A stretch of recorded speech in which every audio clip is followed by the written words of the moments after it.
نحمده ونستعينه ونستغفره ونعوذ بالله من شرور أنفسنا ومن سيئات أعمالنا من يهده الله فلا مضل له ومن يضلله فلا هادي له وأشهد أن لا إله إلا الله وحده لا شريك له وأشهد أن محمدا عبده ورسوله يا أيها الذين آمنوا اتقوا الله حق تقاته ولا تموتن إلا وأنتم مسلمون يا أيها الناس اتقوا ربكم الذي خلقكم من نفس واحدة وخلق منها زوجها وبث منهما رجالا كثيرا ونساء واتقوا الله الذي تساءلون به والأرحام إن الله كان عليكم رقيبا يا أيها الذين آمنوا اتقوا الله وقولوا قولا سديدا يصلح لكم أعمالكم ويغفر لكم ذنوبكم ومن يطع الله ورسوله فقد فاز فوزا عظيما أما بعد فإن أصدق الحديث كتاب الله وأحسن الهدي هدي محمد صلى الله عليه وسلم وشر الأمور محدثاتها وكل محدثة بدعة وكل بدعة ضلالة وكل ضلالة في النار. ہر قسم کی تعریف، بزرگی، بڑائی اللہ وحدہ لا شریک کے لیے لائق اور زیبا ہے، جس نے ہم تمام کو دولت اسلام سے مالا مال کیا. لاکھوں درود و سلام ہوں اس دنیا میں بھیجے گئے فردن سارے ہی انبیاء کرام پر، خصوصیت کے ساتھ ہمارے اور آپ کے آخری نبی امام المرسلین رحمۃ للعالمین جناب محمد صلی اللہ علیہ وسلم پر. برادران اسلام، عزیز دوستوں، رمضان مبارک کا بابرکت مہینہ ہم پر سایہ فگن ہونے جا رہا ہے.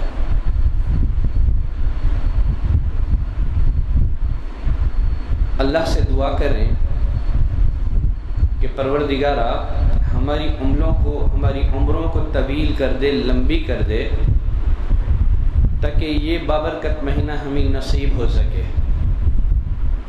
سلف صالحین کے بارے میں آتا ہے کہ وہ رمضان سے پہلے 6 ماہ تک اللہ سے دعائیں مانگا کرتے تھے کہ اللہ تو ہمیں رمضان کا مہینہ نصیب فرما.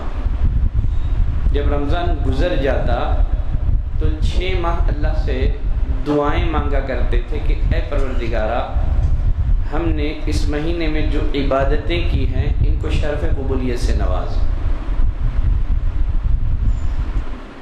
رمضان مبارک کا استقبال کرنے والے 2 طرح کے لوگ ہیں.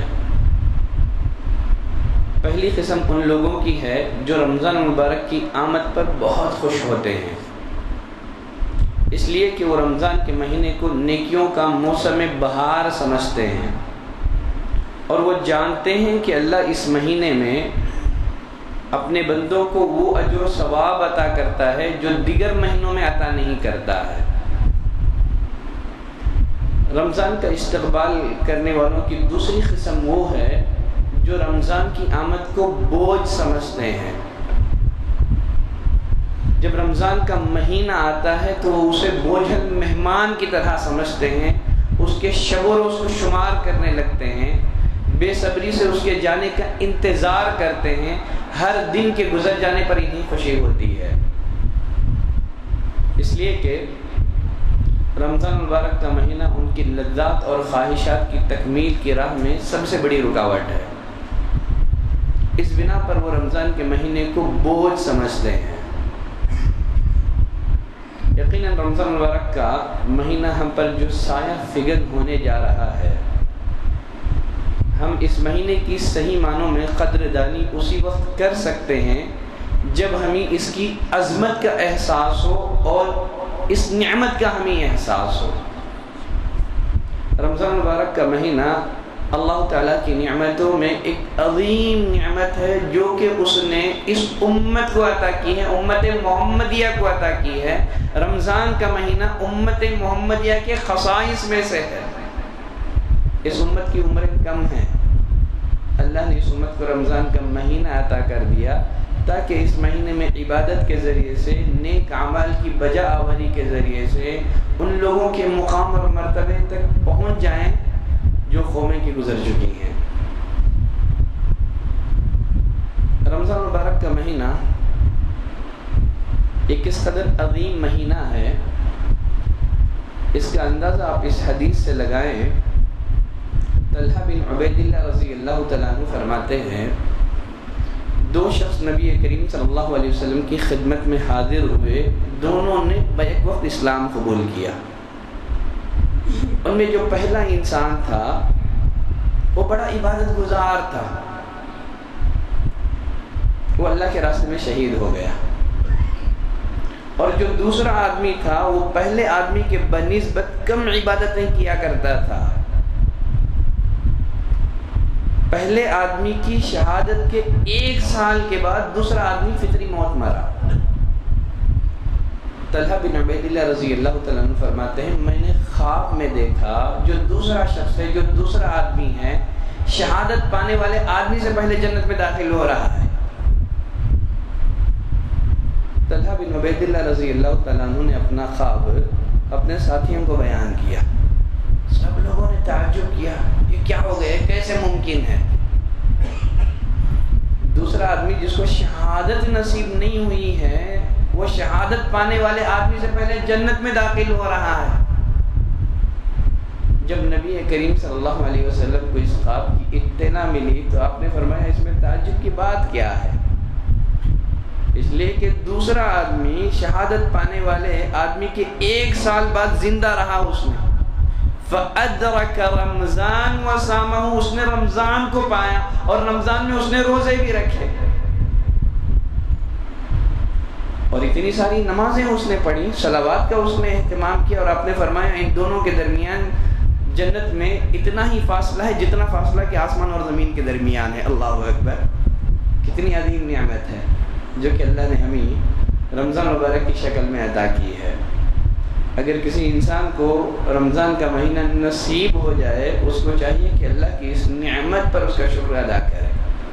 یہ بڑا بابرکت مہینہ ہے، یہ سید الشہور ہے، یہ مہینوں کا سردار ہے۔ اللہ نے نزول قرآن کے لیے اس مہینے کا انتخاب کیا ہے۔ سوال یہ ہے،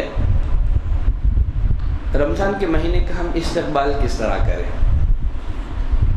رمضان کے مہینے کا استقبال ہم لوگ سچی توبہ سے کریں، تمام گناہوں سے کنارہ کشی اختیار کر کے کریں،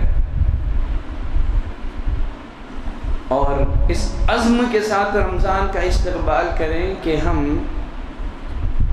ان گناہوں کی طرف دوبارہ نہیں پلٹیں گے۔ بہت سارے لوگ ایسے ہیں جو نیکیاں بھی کرتے ہیں، گناہ بھی کرتے ہیں، اس کے نتیجے میں نیک عمل کا ذخیرہ بن نہیں پاتا ہے، اس لیے کہ انسان کے نیک اعمال گناہ کے سمندر میں غرق ہو جاتے ہیں، گناہ کے سمندر میں تباہ و برباد ہو جاتے ہیں، ڈوب جاتے ہیں۔ گناہوں کی وجہ سے نیک عمل کا ذخیرہ وہ تیار کر نہیں پاتے ہیں۔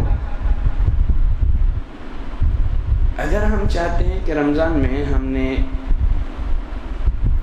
جو نیکیاں کی ہے، یا رمضان میں ہم جو نیکیاں کرنے جا رہے ہیں، اگر ہماری نیکیوں کی حفاظت ہو، گناہوں سے اپنے آپ کو بچانا ضروری ہے۔ اگر آپ ایک طرف نیکیاں بھی کریں، دوسری طرف گناہ بھی کریں، تو ان گناہوں کی وجہ سے آپ کی نیکیاں ضائع ہو جائیں گی۔ اللہ نے قرآن مجید میں فرمایا، اے نبی آپ کہہ دیں، قُلْ أَنفِقُوا طَوْعًا وَكَرَهًا لَن يُتَقَبَّلَ مِنكُمْ، تم اللہ کے راستے میں چاہے خوشی سے خرچ کرو یا نہ خوشی سے خرچ کرو، لَن يُتَقَبَّلَ مِنكُمْ، ہرگز اللہ تمہارا صدقہ قبول نہیں کرے گا، تمہارا خرچ اللہ قبول نہیں کرے گا۔ وجہ کیا ہے اس کی؟ اس کی وجہ یہ ہے کہ تم فاسق قوم ہو، تم گنہگار قوم ہو۔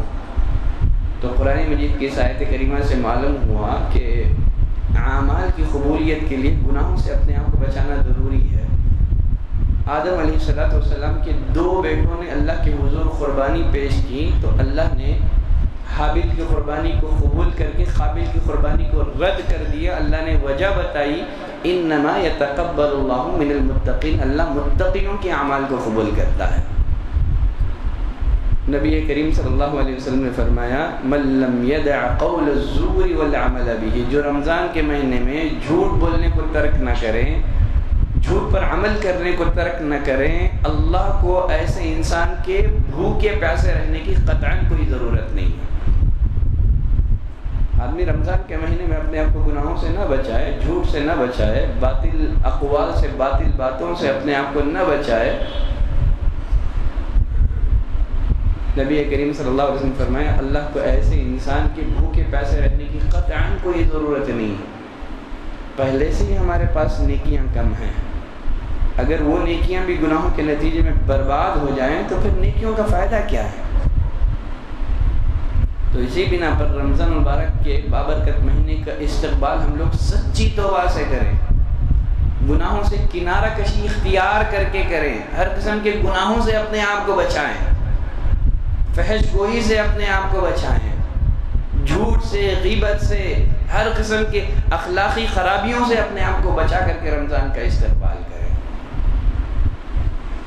رمضان کا استقبال کیسے کریں؟ رمضان کا استقبال عزم صادق کے ساتھ کریں، بلند ہمتی کے ساتھ کریں کہ ہم رمضان کے لمحات کی قدر کریں گے، اس میں زیادہ سے زیادہ نیک اعمال کا ذخیرہ ہم لوگ تیار کریں گے، بلند ہمتی کے ساتھ ہمیں رمضان کا استقبال کرنا ہے۔ ہم اس رمضان کو ضائع ہونے نہیں دیں گے، ہم لا یعنی کاموں میں، فضول کاموں میں رمضان کے مہینے کو ضائع نہیں کریں گے، بلند ہمتی کے ساتھ اس مہینے کا استقبال کریں۔ رمضان کا استقبال کیسے کریں؟ اپنی نیتوں کی درستگی کے ساتھ، اخلاص نیت کے ساتھ۔ ہم جو بھی نیکیاں کرتے ہیں ان تمام نیکیوں کی قبولیت کی شرط اول اخلاص ہے۔ اعمال کا مقصود اللہ کی رضا اور اس کی خوشنودی۔ اگر ہم لوگ معاشرتی دباؤ میں لوگوں کو دکھانے کے لیے تاکہ لوگ ہماری عبادتوں پر ہماری تعریف کریں، یقیناً عبادتیں ضائع۔ بار بار اپنی نیتوں کا محاسبہ کرتے رہے رمضان کے مہینے میں۔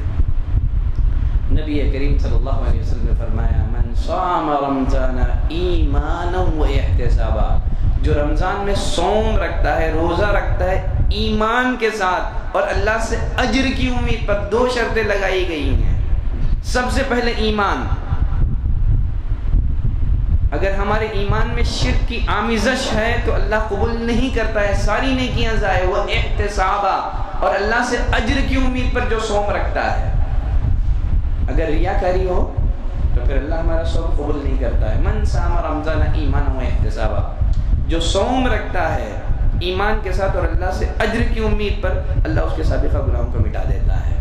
ومن قام رمضان ایمانا و احتسابا، جو رمضان میں قیام اللیل کرتا ہے، تہجد کی نماز، تراویح کی نماز پڑھتا ہے ایمان کے ساتھ اللہ سے اجر کی امید پر، دو شرطیں، ایمان اور اللہ سے اجر کی امید پر، غفر له ما تقدم من ذنبه، اللہ سابقہ گناہوں کو مٹا دیتا ہے۔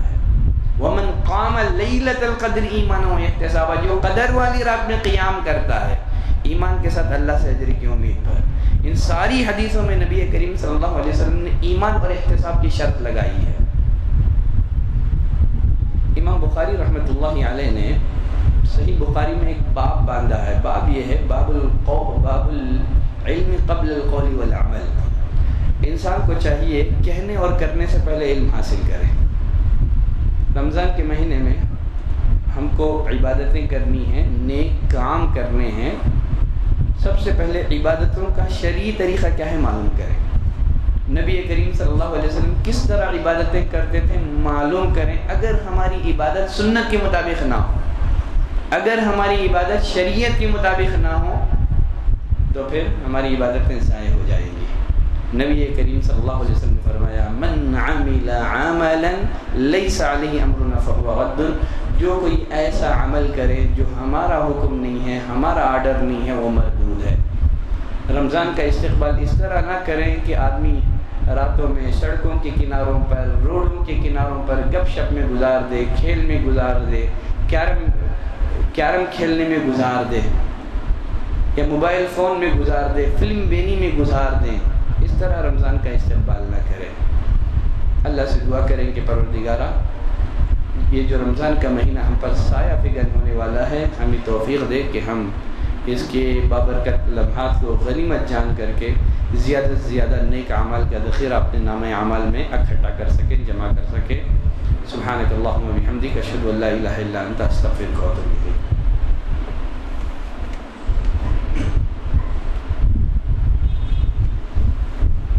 إن الحمد لله نحمده ونستعينه ونستغفره ونعوذ بالله من شرور أنفسنا ومن سيئات أعمالنا، من يهده الله فلا مضل له ومن يضلل فلا هادي له، وأشهد أن لا إله إلا الله وأشهد أن محمدا عبده ورسوله۔ رمضان مبارک کے مہینے میں لوگوں کی بہت ساری قسمیں ہیں۔ پہلی قسم ان لوگوں کی ہے جو رمضان کو نہیں جانتے ہیں مگر اس اعتبار سے کہ یہ کھانے پینے کا مہینہ ہے۔ یقیناً کھانا پینا انسان کی بنیادی ضرورت ہے، ضرورت سے زیادہ کھانا یہ انسانی صحت کے لیے نقصان دہ ہے۔ زیادہ کھانے سے عبادت میں سستی آ جاتی ہے۔ رمضان کے مہینے میں ہماری ماؤں اور بہنوں کا تو اکثر و بیشتر وقت کچن میں، مطبخ میں انواع اور اقسام کے کھانے تیار کرنے میں گزر جاتا ہے۔ حالانکہ رمضان کا مہینہ جسم کو خوراک پہنچانے کا مہینہ نہیں ہے، یہ روح کو خوراک پہنچانے کا مہینہ ہے۔ انواع اور اقسام کے کھانے تیار کرنے میں وقت ضائع نہ کریں، اپنی روح کو غذا دینے کی فکر کریں۔ رمضان روح کی غذا کا مہینہ ہے، جسم کی غذا کا مہینہ نہیں ہے۔ کچھ لوگ ایسے بھی ہیں جو رمضان کو نہیں جانتے ہیں مگر اس اعتبار سے کہ یہ سونے کا مہینہ ہے، پورا دن سونے میں گزار دیتے ہیں، رات میں گپ شپ میں، فضول کاموں میں گزار دیتے ہیں، فرض نمازوں کی ادائیگی تک ان کو توفیق نہیں ملتی ہے۔ کچھ لوگ ایسے بھی ہیں جو رمضان کے مہینے کو نہیں جانتے ہیں مگر اس اعتبار سے کہ یہ تجارت کا مہینہ ہے، کاروبار کا مہینہ ہے، ان کا پورا وقت مارکیٹ میں گزرتا ہے، ان کا پورا وقت بازار میں گزرتا ہے، اور کبھی مسجد میں آ بھی جائیں جیسے اللہ نے فرمایا لا یذکرون اللہ الا قلیلا، برائے نام اللہ کو یاد کر کے چلے جاتے ہیں۔ حالانکہ رمضان کا مہینہ اللہ سے کاروبار کرنے کا مہینہ ہے، اللہ سے تجارت کرنے کا مہینہ ہے۔ کچھ لوگ ایسے بھی ہیں جو رمضان کے مہینے کو نہیں جانتے ہیں مگر اس اعتبار سے کہ یہ بھیک مانگنے کا مہینہ ہے، چندہ بٹورنے کا مہینہ ہے۔ حالانکہ رمضان کا مہینہ لینے کا مہینہ نہیں ہے، یہ دینے کا مہینہ ہے۔ اور بہت سارے لوگ مسلمان ایسے بھی ہیں جو جہالت میں، نادانی میں اپنی زکوٰۃ کی رقم پیشہ ور بھکاریوں کو دے کر کے اپنی زکوٰۃ کو ضائع کر دیتے ہیں، حالانکہ زکوٰۃ فقراء اور مساکین کا حق ہے۔ نبی کریم صلی اللہ علیہ وسلم نے فرمایا مسکین وہ نہیں ہے جو تمہارے ارد گرد چکر لگاتا ہے، نتیجے میں تم اس کو ایک کھجور یا دو کھجور دو لقمہ دے دیتے ہو، یہ مسکین نہیں ہے۔ مسکین وہ ہے جس کے پاس اتنا مال نہیں ہے جس سے اس کی ضرورت پوری ہو جائے،